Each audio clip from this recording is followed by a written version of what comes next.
Khadka telefoonka waxaa hadda si toos ah ugu jira Mahad Cabdulaahi Guure oo ka mid ah qurba-joogga reer Somaliland, gaar ahaan qurba-joogga ku dhaqan waddanka Faransiiska. Mahad, ugu horreyn soo dhawow. Waa sidee xaaladda guud ee Somaliland aad maalmahanba aad dusha kala socotay? بسم الله الرحمن الرحيم ثم الصلاة والسلام على رسول الله صلى الله عليه وسلم ugu horeyn waan dhowahay aad iyo aad ayaad u mahadsantahay weriye cabdiraxmaan yaasiin british waan dhowahay haddaad i weydiisay su-aasha odhanaysa xaaladda guud ee dalka somalilan uu ku sugan yahay waxa weeyaan si kooban haddaan uga jawaabo anigoo wakhtiga yar iyo booqashada aadna soo booqatay iyo xidhiidhkaa wanaagsan aad nala soo samaysay anigoo ka faa'iidaysanaya maanta somalilan waxay maraysaa meel waxa weeyaan lagu qalay yacni neef xaaraan ah oo markii horeba booli ahaa oo lasoo dhacay oo cid dhacsata aanay jirin oo cid ka naxaysa aanay jirin dabadeedna raqdi taallo oo la kala googoosanayo oo ninba intuu doono qaadanayo ninba intuu doono uu xoogayo waa adiga arka ciidamadii qaranka dharaarta cad la eryayo waa adiga arka muuse ninkii la odhan jiray muuse biixi sida uu dalka u jiheeyey waa adiga arka foolxumada waa adiga arka ciidamadii qaranka uu kaga hadlay cornel dolaal hadalkiisii bal arrinkaa nooga waran. master cabdiraxmaan yaasiin british mar labaad aad baad u mahadsan tahay arrinkaa aad i weydiisay jananar dolaal iyo khuseeyey habaar ninkan la yidhahdo habaar waalid baa la yidhahdaa ninkaa habaar waalid ee maanta hadlayey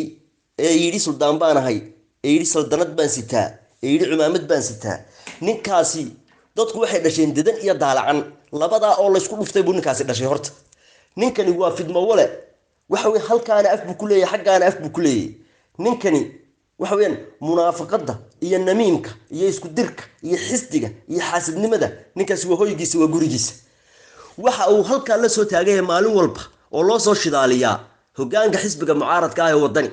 waxa kalena maahee qandaraas yar iyo milyuun buu soo qaataa milyan cimaamadii dhammayd iyo reerkii doortay iyo dadkii saldanadda u dhiibtay wuxuu ka doorbiday milyan laana oo qaato bangiga dhexe uu kasoo qaato kaasha waa adigaa arkaya fawaaxishkiisa iyo fuulxumadiisa ciyaalada yaryari ay soo dhigayaan facebookyada iyo social mediada iyo twitterada iyo luuqyada laysaga dirayo waa adigaa arkaya inta milyan la siiyo dabadeedna kamarad sawir laga qaadayo dabadeedna social mediada lasoo dhigayo ninkaasi gaf bay ahayd inuu dolaal u jawaabo ninkaasi dolaal waxa weeyaan nin waxa weeyaan maanta u jawaabi lahaa ma ahayn. ugu dambeyntii Mahad, maxay tahay bulshada fariinta aad u dirayso? aad iyo aad baad u mahadsan tahay su-aasha u dambeysaan cabdiraxmaanow aan kaga faa'iidaysanaya waxay tahay reer somaliland baaq baan u dirayaa baaqa aan u dirayaa waxa weeyaan war maanta somaliland way bukootay dirxi baa galay way haraaciday qabyaaladii baa soo ifbaxday qabiilkii baa shaqaynaya musuq maasuqii baa shaqaynaya cadaaladii oo dhan baa waxaan kudhi indhaha laga xidhay jananar dolaal baa layska xidhay oo darajadiisii la yidhi oo lagaa qaaday oo xabsi la geeyey oo dalkan usoo ololay oo dalkan usoo dhintay oo usoo dhaawacmay oo usoo qoday oo usoo gaajooday inta garaadadii la xidhay oo xabsi la geliyey oo darajadii laga qaaday waa taade ina muuse biixi garbaha loo suray dee muuse horta dadku reer somaliland midha ha ogaadaanti jananar dolaal oo dalkan diin u qashay oo usoo galgashay oo usoo dhaawacmay oo waxaan ku weli risaastii iyo firxadkii ay kaga jirto madaxa iyo manjaha kaga jirto inta xabsi la geeyo kibir lagu xidhay maalin cad dabadeedna waxa weeyaan dee daraadadii iyo xilalkii laga qaaday darajadii waa taayna muuse bixi axmed muuse bixi dee garabka loo suray